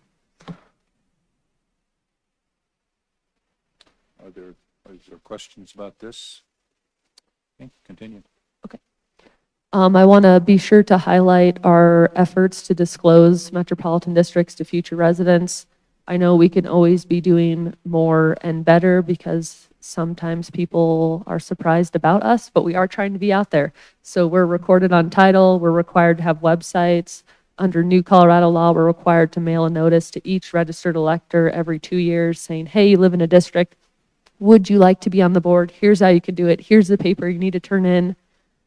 Despite these best efforts, we are not getting as much public engagement as we would like across the metro area. Some projects have a lot, some projects have little, but I just wanted to assure the council that we're doing everything we can to let folks know you're going to be in a district. Here's what the mill levy is. Under your specific model service plan, we're required to provide a notice to the city for Mr. Dahl to review. Once he says it's okay, it's recorded on title and then provided by the home builders to future buyers. Councilor Hoppy? Thank you, Mr. Mayor. So you said it's the home builders, then once it's recorded on title, it's the home builder's responsibility to inform people who are buying homes in these areas that there is a special district or a metro district involved. And so my question is there something that, is there a specific requirement that we could require home builders to do, like have an asterisk on their flyers, or like, is there a specific requirement that we could add into the plan to have future developers have to be very transparent about it? Yeah, if I may. The city of Thornton requires that this disclosure be printed on separately colored paper and prominently posted in the sales trailers. So like a pink poster or orange. That's one idea. Since I was before you last time, the law has changed under Title 38, which is private real estate law, to require the home builders to calculate the property taxes for each home based on the value of that exact home. So I come to you and say 600,000. They must figure out exactly the price of that home, show the buyer the calculation of the taxes, and have them sign that as part of their purchase and sale contract. That's not me as the metro district. That's a home builder requirement. But the printed colored paper is probably the closest thing that we as the district can do. There's a challenging dynamic there where the district isn't in the business of selling homes, but wants people to know about us. So we have a website, we do mailings, we post on SDA's website, and we require the home builders to provide it. And then we hope they do under their Title 38 obligations and purchase and sale contracts. Mr. Goff, would that be something we would have to put in our code, or would that be something that we could put into? We could This- add to the disclosure, I think, section of the service plan, some more specific language on some more requirements. We could, if this comes back, if you ask us to bring this back to public hearing, we'll bring some additional language on disclosures. Thank you. What are the voting requirements or the voting opportunities in the Metro District? How are they allocated? Yeah, thank you, Mayor. So metro districts are required to have elections every 2 years. So May of 25, May of 27, May of 29, on and on and on. In order to vote in a metropolitan district, you must be registered to vote in the state of Colorado. You can either live within the boundaries of the district or own property. When I say own property, I mean you need to own it as Megan Murphy, not ABC LLC or such and such corporation. So as soon as people move in, and they're registered to vote, they're eligible electors. What sometimes happens is we're not having an election. So you might move in May of 26 and the next election is in May of 27. So that'll be their first opportunity to vote. And that's all set by state statute. And is every single property owner have one vote, or do you have one vote per parcel of property that you have in there? In other words, the developer, as he's selling units or selling parcels of property, does he have 100% ownership and voting rights, and then as he sells one, he has 99, and then he to one other property owner, or is owning property? No, owning property by itself is not sufficient. So it's one person, one vote. So if the developer owned a home in developer's name, I'll just use my name as Megan Murphy, I would get one vote, but I might own 100 lots and I only get one vote because I'm one person.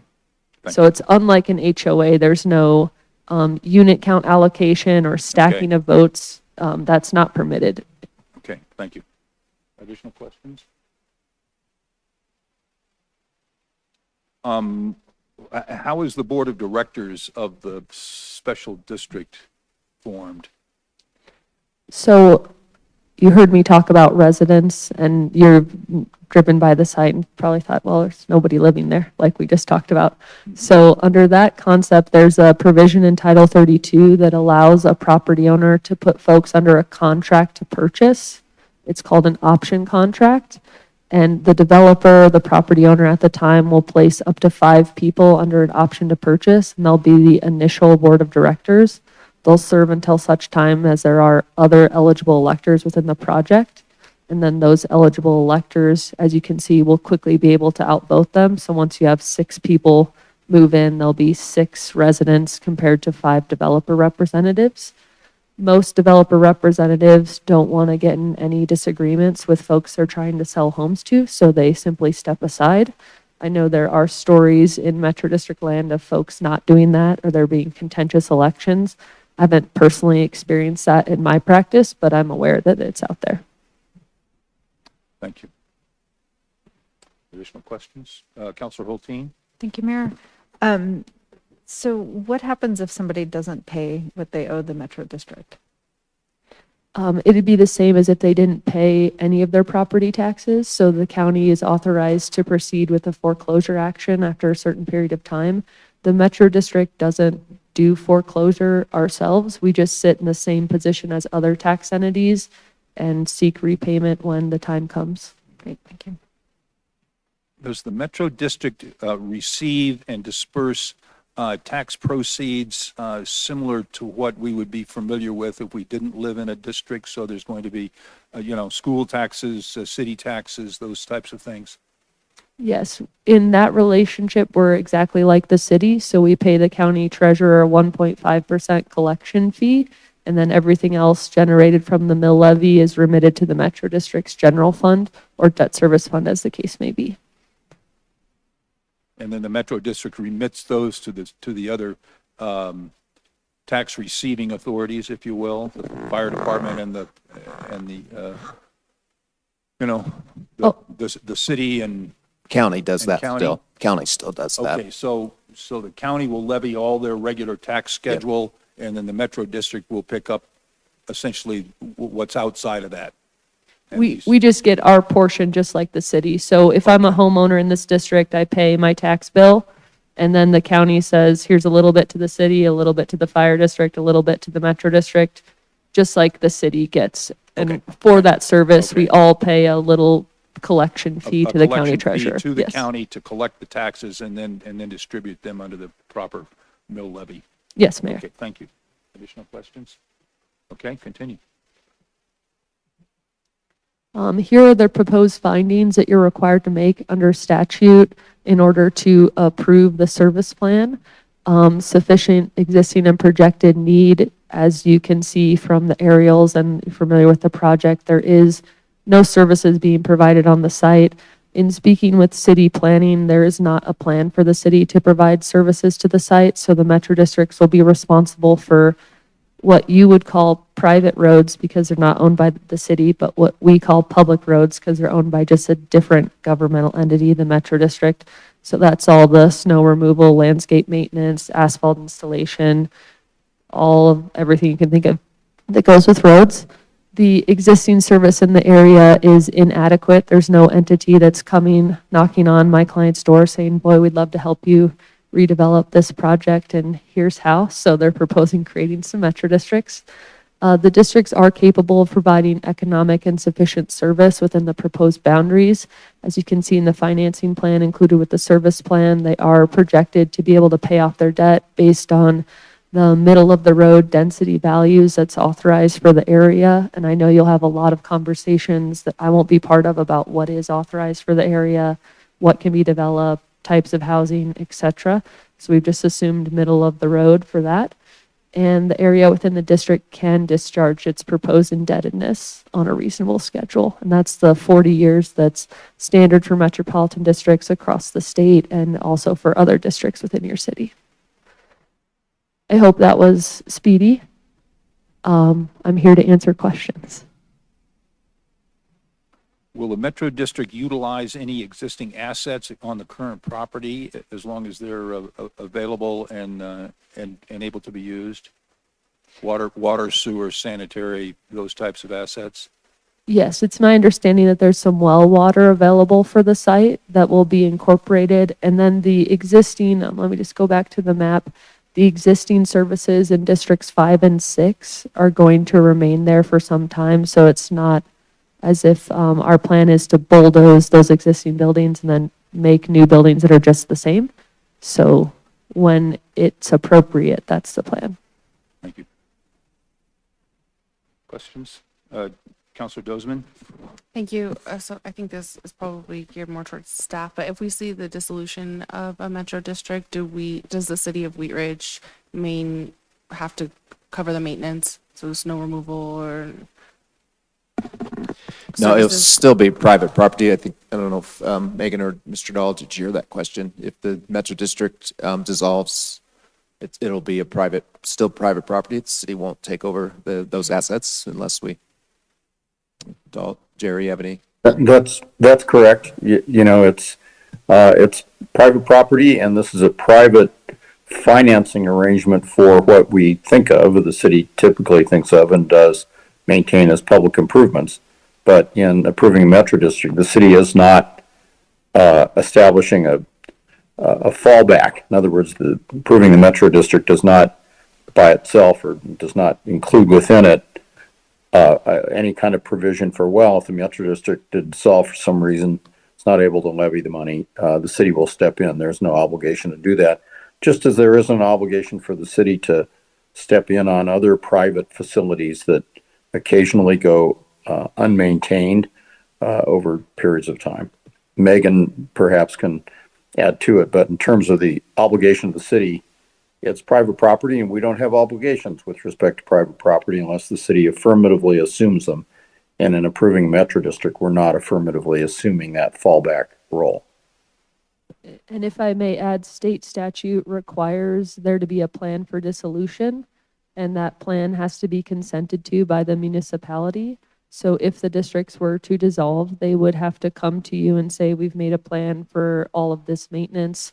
And then you at that time could say, we agree with this plan and you can move forward.